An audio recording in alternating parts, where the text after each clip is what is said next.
And we're live. Hey everybody, welcome to our panel discussion on the current and future disruptive technology landscape. It's my favorite panel of the subjects. I get to hear the opinions and some of the thoughts on the industry's brightest minds, take a peek into where some of this technology, disruptive technology is going to take us. I'm very excited today to be joined by Maute, MD at Bridgewater Capital, Brian Elders, founder and CEO of Source Digital Assets, and Alex Mann, partner at June Capital. I'll hand over the stage to each of you guys in turn so you can describe what it is that you do.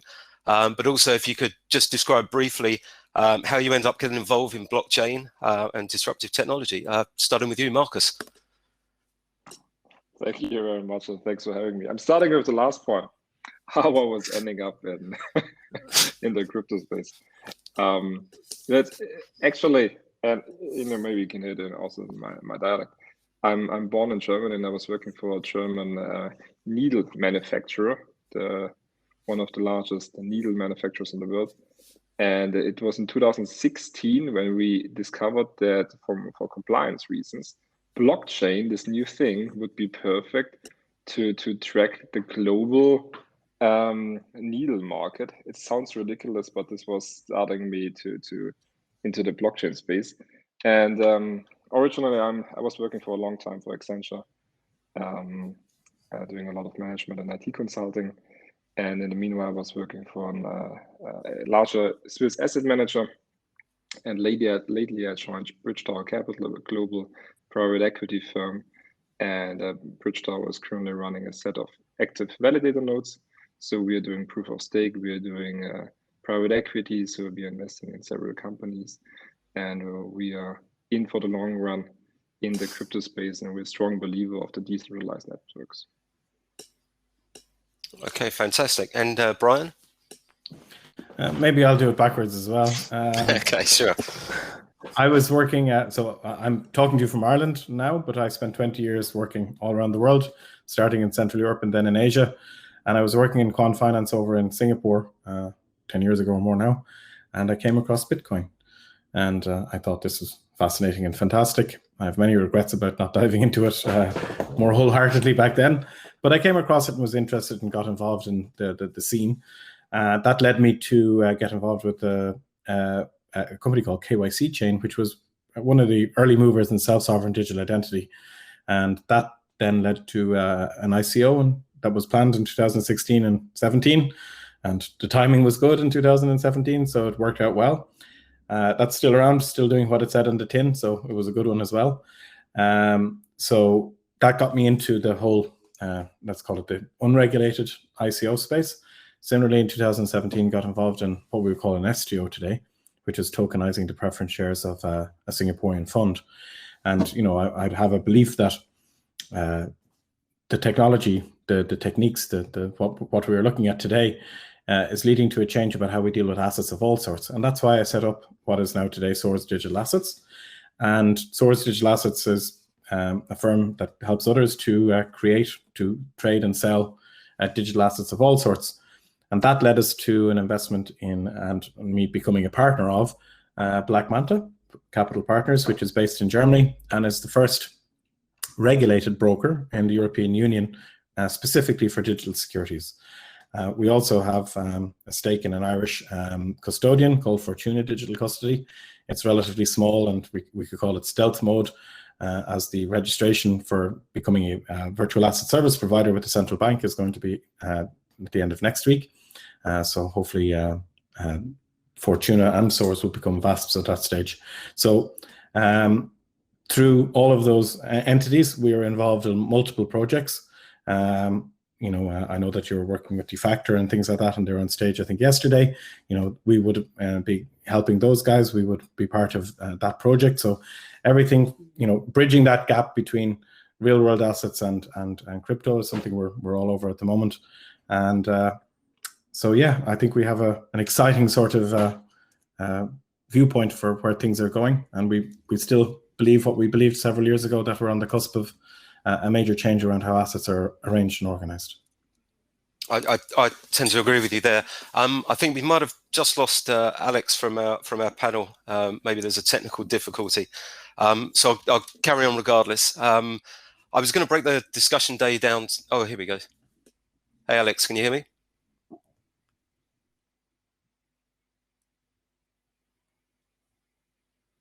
You're just on mute there, I think.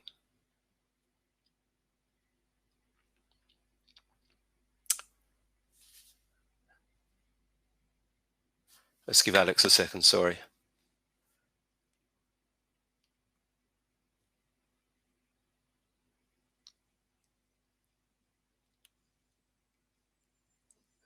Of these events. This, like this, no, I was going to say this doesn't happen when you're up on a stage. People just fall other through accidents the happen there. Yeah. I'll carry on anyway, and when Alex comes in, we'll give him a chance to sort of describe June Capital and what they do. I was going to break this talk into three sort of parts. Firstly, sort of the current landscape and where we are with this disruptive tech. Next, where you think this, where you think this is going to be going over the next sort of 2 to 3 years, the sort of medium term, if you like, in sort of tech speak, and then we'll do a bit of a moonshot on sort of 5 years plus and sort of where we think this is going. We'll probably start with the elephant in the room in terms of sort of finance. Or more specifically, decentralized finance. Each of you guys have invested in this space and know it very well. And so maybe sort of starting with Marcus, I'm going to ask you, sort of the opportunities you see in this space, and if you could, just briefly outline for our audience the difference between stake and proof of stake and proof of work, and how you're seeing that develop. Sure. Let me quickly start differently. The internet is great, right? The internet is enabling us to communicate here. And, the internet is currently helping to transport information from A to B. I'm in Zurich, and whoever might be somewhere else on the planet, you can transport information. But the internet is really bad in transferring value. And blockchain is the next layer on top, which is helping us to transfer value, digital value from person A to person B. So it's just it's an add-on to the internet. And also coming to DeFi, you can compare it a little bit like eBay. At eBay, everybody was able to say, I want to sell whatever kind of element A to person B. And now we are really able to not only inform about I want to sell something, but we are also able to transfer that good immediately over the blockchain. So the blockchain is there to transport more or less digital goods. And talking about proof of stake, so Bitcoin was really the first iteration of this global blockchain, this global transportation layer. And as we all know, it's very energy intensive. And my personal opinion is I think there are more renewable energy sources than we all expect. Yet with this new generation of consensus algorithm, and most of the third generation of blockchains are currently implementing proof of stake, the new version, 99.98% less energy consumption than with Bitcoin, the first generation. So this is one element which is super relevant for sustainable development. And the second element is e-waste. With crypto mining, we're also producing a lot of electronical waste, as these crypto miners are getting outdated after 18, 24 months. And with proof of stake, we can run it in normal data centers, and you can use the hardware for ages. And the big advantage of proof of stake currently is you're using your collateral, your financial power, to participate in the securing the network and in the governance process. And as said in the introduction, we are running validator nodes, and we're doing it here from Switzerland due to the simple fact we think jurisdiction is also highly important to participate in this active supporting of the networks plus the governance. Okay, and I think it's sort of important from the point of view. Most of the world sort of assumes that the nodes are somewhere in China or whatever, but Europe is. I think I've sort of read somewhere that Germany has more validator nodes than anywhere else. Is that correct? Exactly. you have the crypto mining activities, which have been focused in China, but you also have the Bitcoin nodes. And particular, we're talking here about Europe, Germany is the leading jurisdiction for Bitcoin nodes. If you look at the maps, everything is around about Germany. As Germany is having also a condensed data center infrastructure. So Europe is already leading when it comes to blockchain infrastructure, this apart from crypto mining. And this is an important element. You need to have the proper infrastructure also here in Europe that you can build on top other kind of applications like DeFi. Yet, blockchain is always a global business, right? So if you start now a new blockchain, it's immediately a global business. There is no German blockchain and there's no Swiss blockchain or something. It's always a global business. And as the underlying technology is global, this protocol, all the applications on top are also global. So there's no money market only for Germany or something like that. You always have a global market. So it's geographically agnostic, obviously, from the tech point of view. We'll touch on regulation sort of very sort of briefly in a minute, but just over to you, Brian, in terms of sort of yield farming and as Marcus sort of touched on there, the sort of ESG component. How do you sort of see the sort of future in terms of sort of DeFi?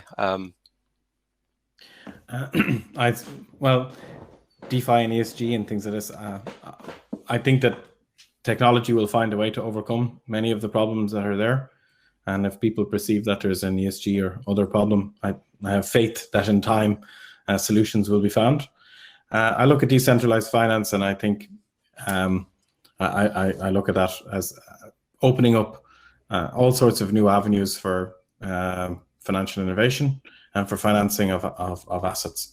So I think a lot of DeFi has been confined today to other kind of crypto assets, but I think we're on the threshold of opening that up to real world assets and combining some of the new innovations of crypto and applying them to the old world.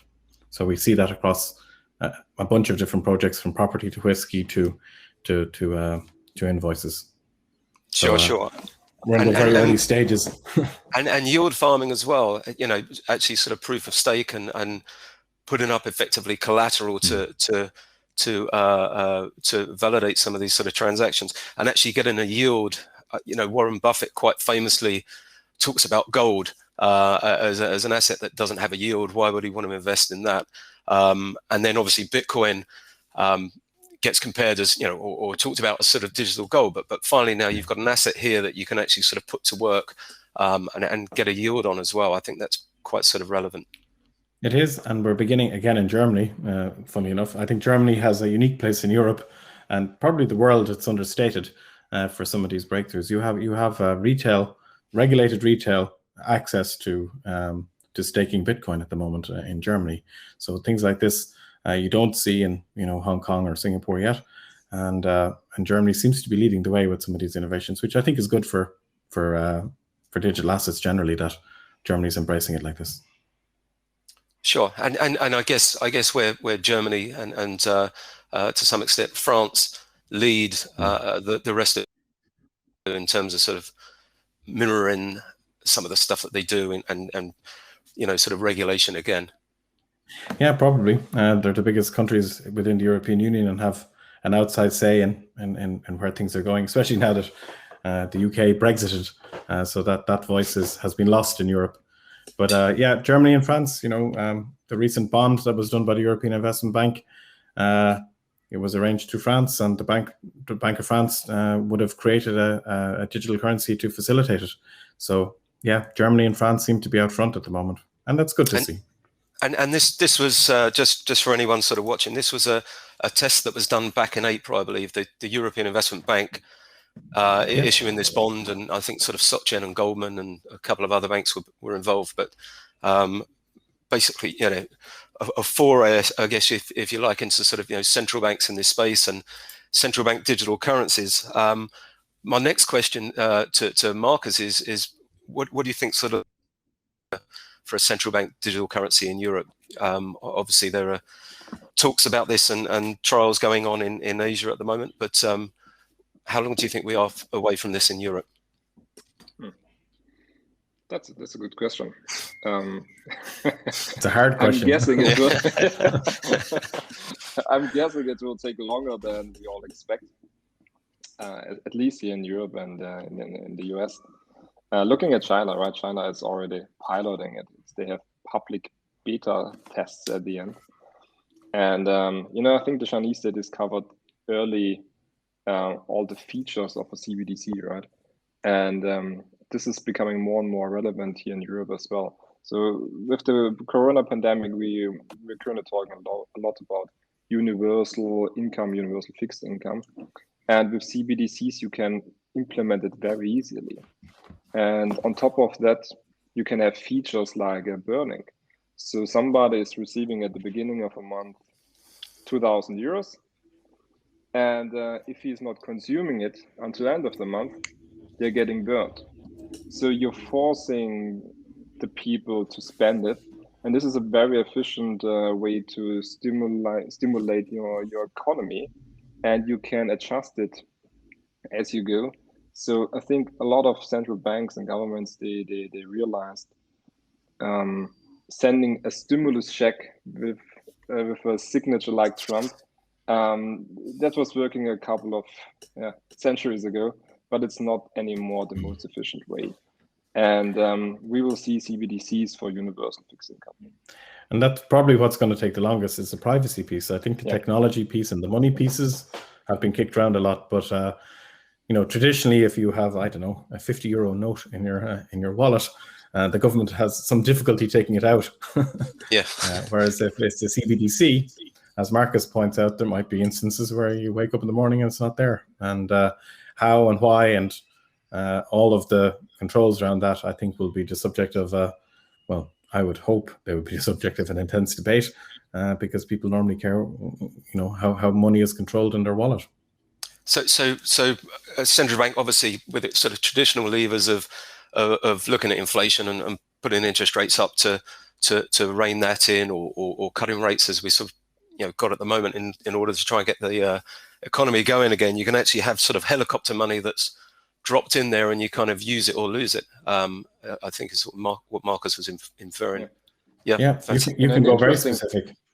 And the interesting thing is, you have the ECB or the central banks. You have central banks which can more or less airdrop, however you want to call that, which can airdrop to me if they like. Money immediately. Exactly. Which can send the money directly to the people without the banks in between.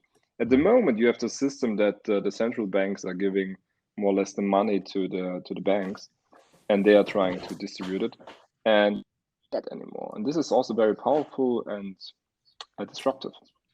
It's very frightening if you're a retail bank and you have deposits. It's very frightening. So I effectively have an account at the Bank of England or the Fed or the ECB, and if I want to send you money, I go in there and get it done. And the days of the middleman are gone, I guess. Very interesting. Do either of you want to put a time scale on this, just as a rough guess? I'll look back on this recording in a few years and hold you to it. I think Europe is going to get pushed into it by America and China. That'd be my guess. So if America and China are up and running with this, and Europe is still having eternal debates about privacy, it'll force the issue.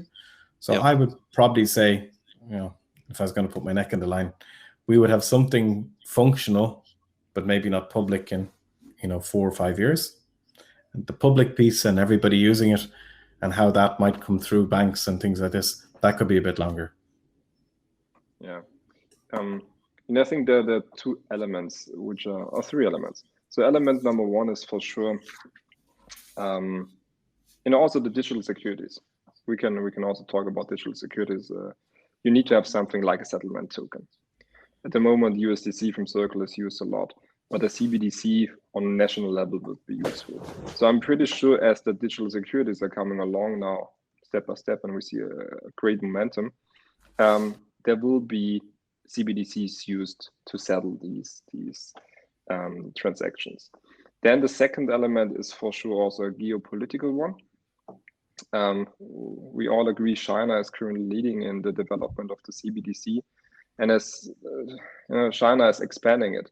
They are not only using it within China; they will for sure try to push their CBDC in other countries like or regions like Africa. So I think it will be a geopolitical question. It's kind of a race who is able to use their CBDC as a reserve currency on a global level. And the third element is also more related to probably cybersecurity. I think the threat of cybersecurity attacks will increase in the future, and there will be a certain willingness, I would say, from people to use their blockchain-based CBDCs than trusting their retail banks. Gave a date. Never gave a date. Oh. I'm going to go with the 4 or 5 years. I'm going to look this back and see how close we are. It's it's interesting, to think in 7 years' time or something, I might not be filling out a tax return because the government knows exactly what I've spent and what I've earned. But it brings me on to sort of the next topic, and another huge topic in here, and that's basically the digitization of assets. Marcus, I know your camera's gone off, but if you're still with us, I know you're based in Zurich, and the Swiss authorities have done a sort of led the charge, I think, in Europe in terms of looking at sort of exchanges and the digitization of assets. How do you sort of envisage the future of that? Do we think we're going to see sort of the digitization of everything from sort of funds to real estate? What's your sort of vision for the future of? I think in that case, the retail space will develop faster. And with retail, I mean these non-fungible tokens. Lately talking about non-fungible tokens, right? You have some NBA top shots, or you have Katy Perry issuing an NFT, or different. So what we currently see is the merge of different industry. Entertainment, music, art, you name it, and blending together into one global digital economy. And I think this will drive this, as you mentioned, the tokenization of everything. So you will have an NFT issued by, I don't know, a rock band, right? So it's an entry ticket to a concert, but it's also paying you out dividend. You can use it to stake it. You can use it in DeFi applications.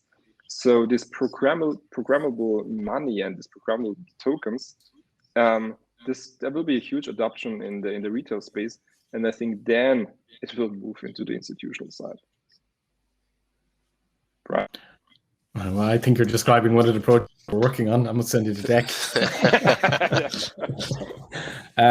But yes, across the different businesses we're in, I look at this and everything that Marcus says, we can talk about it more and more. I think you're going to, as you digitize these different types of assets, you expose them to new concepts and ideas in DeFi. And what we would see across the different businesses that we have, is a tremendous interest from people to tokenize everything that you can think of. Here in Ireland, for instance, we have a guy who's tokenizing horses, and he's doing quite well.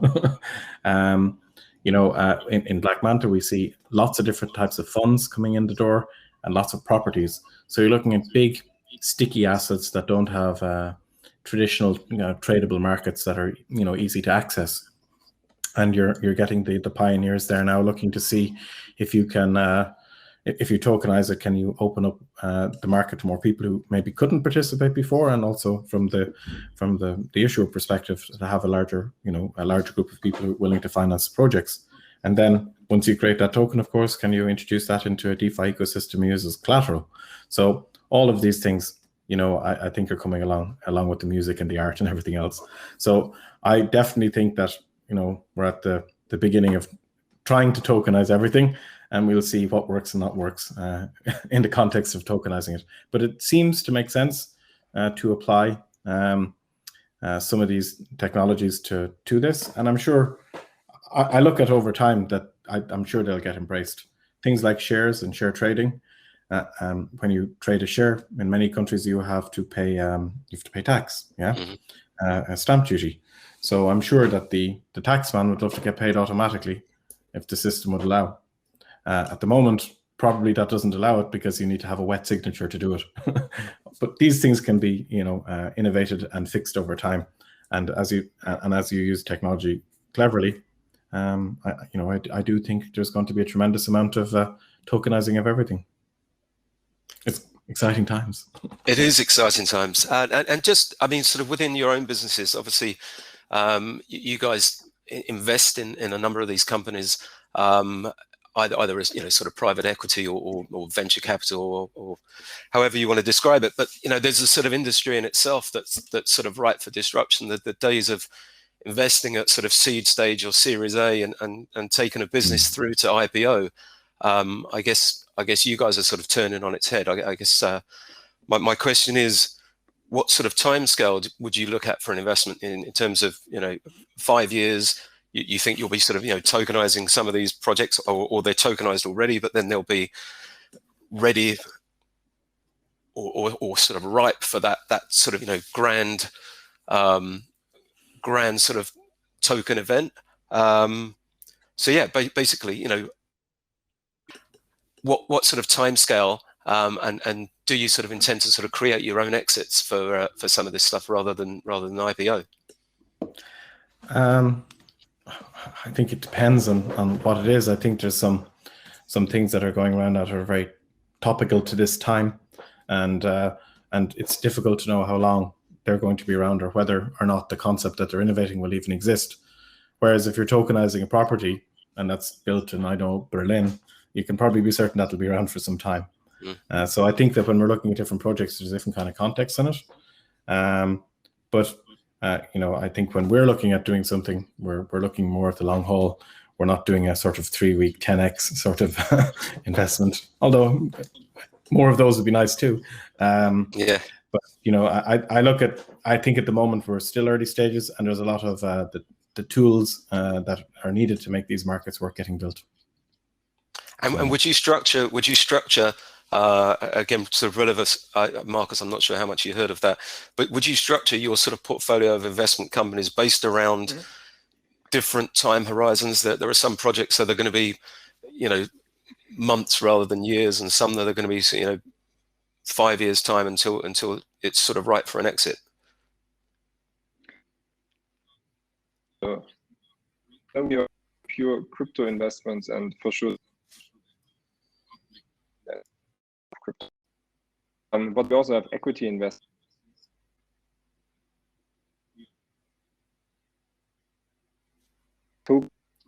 This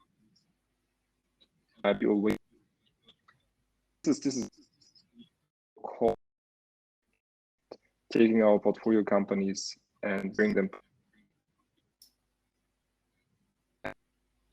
This is by doing that, accelerating the whole development. And we started with ourselves, so we also private equity. And I was amazed how easily it is. She is ready. Also, we really want to be a global tokenized company.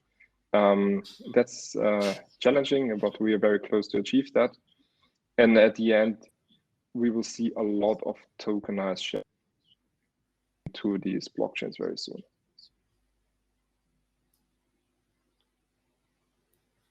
See new innovations like we saw today with Shapeshift that are moving from equity-based arrangement into a DAO, and they're essentially removing equity from their story and replacing it with a token that powers that DAO. So I expect that will be a case study for us to keep a good eye on. I mean, that actually brings me very nicely into sort of the third section here. So the future, sort of 5 years plus, how you envisage, and not only sort of within the world of finance, but sort of other industries, insurance, for example, or accountancy, the arts, the music, and that kind of stuff. Where you sort of see this in 5 years' time, obviously your best guess would be fantastic. I think we'll see now in 5 years' time. Maybe just to stop for a second and look at regulatory, we'll have most jurisdictions will have new rules and new regulations, a new framework within which all of these assets will work. So in Europe, we will have MiCA in place at that stage, and MiFID and all of those other existing rule bases will be amended for some of these new things. So I think that will probably encourage more old industry to participate. A lot of what has been built at the moment is new companies. It's people who are innovative and willing to take a risk. Whereas if you're somebody, an old, dairy company, where I live here in Ireland, the universities are looking at how the food supply chains and things of that work, and all sorts of different ways about how to distribute grants maybe for certain things, through to provenance of the food itself. So I think that as that regulatory infrastructure makes it easier for old companies to play in it in the space, I think we'll see a huge adoption of all sorts of those innovations. I expect to see DeFi and other things properly disrupting old business as well. And I wouldn't say that it necessarily will overturn banks, but certain banks will participate and grow and certain won't. So I suppose I see continued and broader advancement of this technology just pretty much across the board. Fantastic. And Marcus, your sort of vision, I know you're in and out sort of tech with broadband and stuff like that at the moment, but we were talking about sort of vision for sort of 5 years plus, where you sort of see this disruptive tech taking us. Do we have banks or insurance companies going to be run completely differently? I'd love to hear your thoughts on 5 years plus. To what I said at the beginning, now we have this possibility of transferable values. I think this will enable an exponential growth.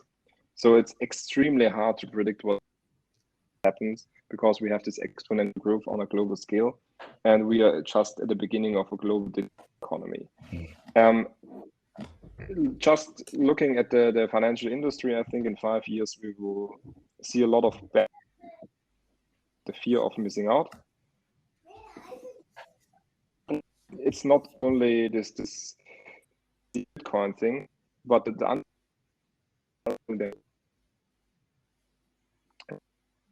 thing else than a set of smart contracts to more or less make process optimizations. And this is exactly what they need, right? They have all the legacy systems, the legacy IT systems, and Bitcoin and the blockchain is allowing them to change their business models and make it more efficient. And you mentioned insurance companies. So there's no reason to don't have your policy in a smart contract. You just need to have more or less interactions with the real world, and we see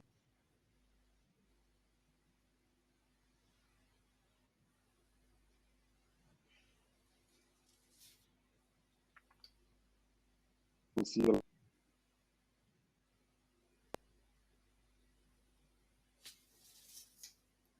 think, Marcus, you're getting stuck in cyberspace.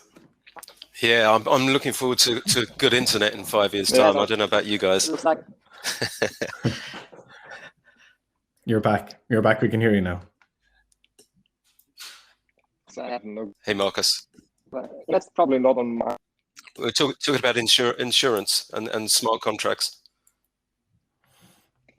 Yeah, from my point of view, it's super. The smart contract-based policy for insurance. See new development companies just implementing old business models based on smart contracts. Yeah, I very much so. From digital escrow. Yeah. To the extent that we have electric cars that are already plugged into everything. I think you're going to start using diagnostics from those things, and it'll be a melding of these different technologies that will allow, insurance to be changed. You already see it, I think, maybe not on blockchain, but you can get pretty much instant insurance now for flight delays and things like that. And other things where you can, validate the real world information fairly quickly and reliably. And that's a perfect use case for programming into a smart contract. Sure, yeah, and digital identity and escrow as well. We're getting towards the end of our time, unfortunately, but it's been fantastic having you guys on. I'm sorry that Alex couldn't join us, but I'll give him a shout at the end of this. But it's been brilliant to sort of hear your views, and I'd like to thank you very much for joining us today. It's a pleasure, Ashley, and I hope to meet you at some stage soon in the real world. Yeah, definitely. If you're in London, then look me up. And the same goes for you, Marcus. Absolutely, I think real world panels are easier to have to avoid internet connections, internet problems. Yeah, absolutely. All right, fantastic. Well, thank you. I don't know if there are any questions from the audience. Anybody? I can't see anything sort of in our chat just here, but no. But if the ECB are listening and they want to airdrop me something, I'm open for it. Yeah. Sure. Well, certainly. I mean, certainly, if there are any CEOs of banks in Europe that are looking for digital custody as well, I'd imagine that's probably the sort of next stage for them, right? They've got to have somewhere to sort of put all this central bank currency as well, right? Precisely. Sure. Feel free to chat. Okay, good. If anybody wants to get in touch with myself or Brian or Marcus, feel free to sort of type in the chat, and if it's a question that you want to be asked sort of outside of this forum, then we'll do our best to get back to you. But thanks very much, guys. I really appreciate it. And I'm going to sort of hand you over to, I think there's a short break now, and then hand you over to our next panel. Thanks, Ashley. Good luck with the rest of the conference. Thank you very much. Thanks very much. Bye-bye. Cheers, guys.